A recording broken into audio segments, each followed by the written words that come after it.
Brandon. Czar Blandon. It's probably the full title. And he's going to talk about an old movie called Wizards he had just finished watching. So what'd you think of it?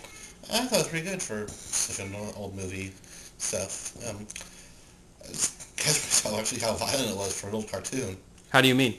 I mean, people getting shot and blood everywhere for that whole thing. Stabbed, shot, etc. The kind of stuff you don't usually think about with older cartoons. How do you mean? Well, usually when you think about them, I guess actually thinking about it, it's more of like, not quite, modern, of course, but also earlier ones that didn't shy away from, anything like real violence and stuff. But this one, it pretty much, showed that, good like half the cast was getting shot throughout the whole movie and stuff. How do you mean? I mean, there's half the cast, and by the end of the movie, about how many people are in the cast? Well, if you count, I didn't count every single character. I meant that 4. main characters, sometimes side characters. That's your cast. Too. Side characters don't count. Those are your bowling pin characters you line up and die.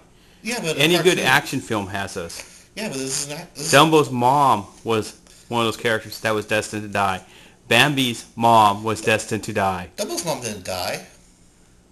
Not in the Disney version, anyway. I don't think that was based on a whole movie, because... Yeah, I'm sure Dumbo's mom didn't die. I'm pretty sure you see her in the... she just gets put in one cage. Mustafa died. Yeah, but... Yeah, he was fucking stampede. But off screen. He didn't get shot and have blood splatter everywhere. Are you for sure? Unless there's some, extended edition I haven't seen.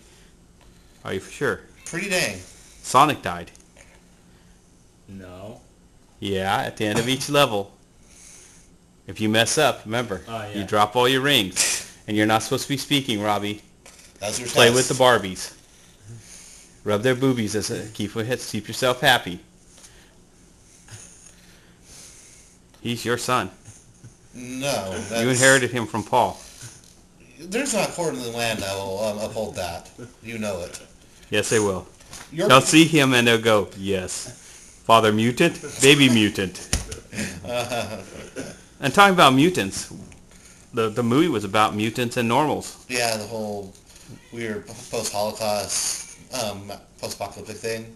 That was kind of anything, the whole mix of the classical magic stuff, and then that, the bad guys find old Hitler tapes and such. All the technology that was banned? Yeah. Go on. Well, it's the whole magic versus technology thing that pops up every now and then in fantasy films and such. It's almost, it's almost always technology's on the bad guy side, Yeah, because it gives the bad guy the upper hand. Mm-hmm. Yeah, except for the rare instance when magic is the bad guy one, and then they point out the whole... Which is Star Wars. Oh, yeah, remember, Star Wars is role reversal. Uh-huh. Technology is the norm, and the magic is the upper hand. Uh-huh. With the force powers and stuff. But in the first 3, technology has the upper hand, and magic is the way of the world. Yeah. The Jedi Council. Until he cuts arms off. And then the Emperor kicks ass. And spends the rest of the series just sitting there. Complaining. Mm-hmm. Yeah. And he doesn't have enough lines in the movie. Or that his name's even spoken. Yes. Yeah. As a D&D player, what did you feel about the film? Yeah, it had some of that stuff, like the class, it looks like you see like in the old books and such, and the whole I forget the name. Who's it in the old Hobbit and Lord of the Rings movies? Rankin and Bass. Yeah, they're the same people that did the Thundercats, Silverhawks, and Tiger Sharks. Yeah. You should know all this stuff. You're on a cell phone more than I am, reading TV tropes. Oh wait, I don't have a cell phone to read that stuff. You have a normal computer. Yeah, but I don't spend that much time on it. Yeah, well, that's... Yeah. I'm busy doing great evil deeds, pissing people off, with my faithful companion, Tony. Yeah, basically. Yeah, it has that whole aesthetic, and a lot of scenes since apparently they're over budget, so a lot of the scenes, especially like the flashbacks and some of this like montage style scenes when they're traveling, has instead of doing animation, it's almost like a storybook page and stuff. With art by Mike Palud. Yeah. What'd you think of Mike Palud's artwork being seeing that for the first time? It was actually pretty good. It's a lot, because there's the still images and such, they're a lot more detailed than the normal animation and such. Did you enjoy the still images better than the film? Or maybe a little for the aesthetics, just because it's such an old movie. It came out, when did you say, like 77 or so? It was made in the same year Star Wars, but was released after Star Wars. Yeah. So, just such... Even though Mark Hamill does a voice in it. Yes, and dies in 2 minutes. Yes. A little fairy that bullets like bigger than him. Not much would have been left. Yeah. He's just sitting there smiling. He should have went splat. You sick bastard. That scene kind of came out of nowhere, too. Just everything's happy, then suddenly, blam! So what'd you think of the character designs? Did you find them... It reminded me a lot of ElfQuest, that comic series by... Wendy and Richard Penny. Yeah. You getting nervous here? Because you're breathing heavy? Yeah. Or you looking at the pictures Tony's showing you? Showing Robbie. Oh, God, now, thanks for giving me ideas. This ain't like me and Mike did this to you. Are you sure? I'm pretty sure you have. No, we haven't. We've never ruined any of your projects. Uh-huh. Anyways, yeah. A lot of characters have that old ElfQuest look to them, which is kind of neat, especially if you happen to be a fan of, that series.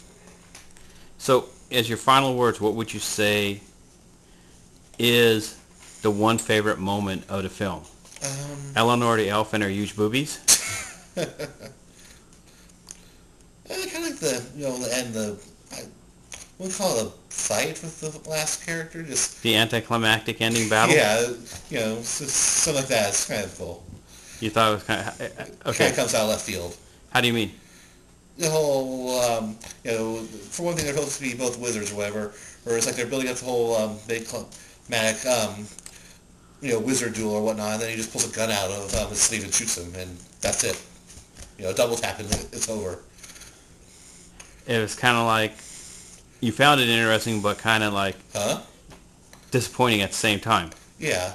Because you were expecting a big, glorious battle. Especially when the way they talked about it in the beginning during the opening scene with the story. The storybook. The storybook type scene. They're going on describing this big duel they had way back when.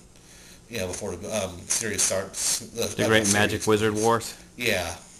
And how they had this great wars over centuries. Yeah, that whole battle ages on for days and nights and whatnot. Kind of like you wish you had done in a D&D game. No, that's a lot of paperwork, but yeah. That's why Magus is great, dude. I could actually see him doing that. So, we're going to be signing off now. Czar Blandon has reviewed The Wizard. No, Wizards. The Wizards is a weird video game movie that people just watch for those 3 seconds of Mario Brothers 3. Is that why you watch it? More or Over less. and over and over? Oh, I've seen it once. I don't think so. I think it's one of the few movies that your mom bought for you that you can afford. And then you put it on your wheel and crank your VCR to work. And then once the hamster gets going, you poor people have the power for the house then for at least 2 hours. Oh, yeah, I would all hooked up to exercise bikes and treadmills. Yes. That's why your little brother's in football. He powers the entire house. Oh, brother. He's a replacement hamster. Yeah. Right, so, yeah. I guess we're signing off now. You don't want no more poor jokes? Yeah, pretty much. I can go on. I know you can. I'm very sure you can. Are you sure? Very much so. Okay. All right.